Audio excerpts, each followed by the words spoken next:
เฮ้ยจะสิไปใส่ว่าสิไปเกลือเพชรข่อยมีแนวจะเว้ากับเจ้าสิถามเจ้านี่ยังข่อยเพราะว่าสิให้อีนางมันออกโรงเรียนนะคะจะเห็นดีบ่เสียมันออกไปให้สัง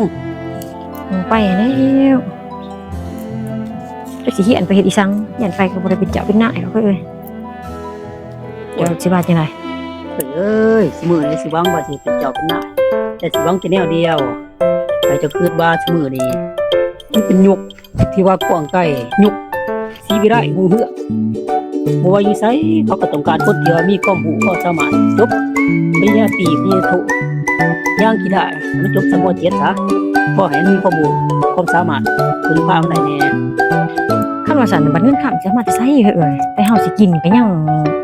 ที่ดากที่เถือคือจังซี่นี่แหละอันย้อนสิไปส่งลูกไปเรียนเฮ็ดจังได๋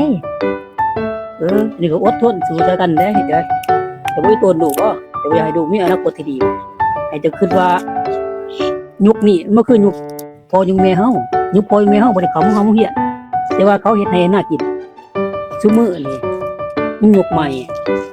เอาลูกเอาเมียไปเขาสิเฮ็ดให้น่าคือเฮาได้บ่ถ้าตกเป็นขนาดบัดนี้หั่นพอดีอย่างนึงเนาะถ้าว่าลูกเขาเรียนจบ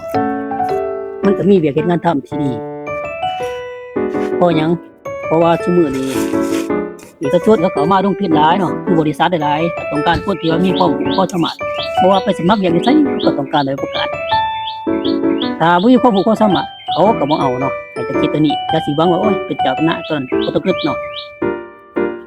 เอาสั่นบ่พอจ้ะจังซั่นแหละเอาคันว่าเอาสั่นก็ให้เฮียนก็ให้เฮียนคันว่าสั่นก็สุดแต่เจ้าคันว่าสั่นเสริมเฮียนแต่มันจบพู้นแล้วเอาสั่นเนาะแม่นอย่าสิไปคิดว่าสิให้ลูกออกเฮียนหั่นตัวนี้เซาคิดเด้ออย่าสิไปคิดเด้อถ้าไปคิดแนวนี้แม่นคือว่ากำลังทำหายอนาคตของลูกเขาเองเราต้องไปมันไปสอนลูกมันให้มันทำมันเฮียนให้มันจบเพื่ออนาคตของมันในอนาคตข้างหน้าในเวียกที่ดี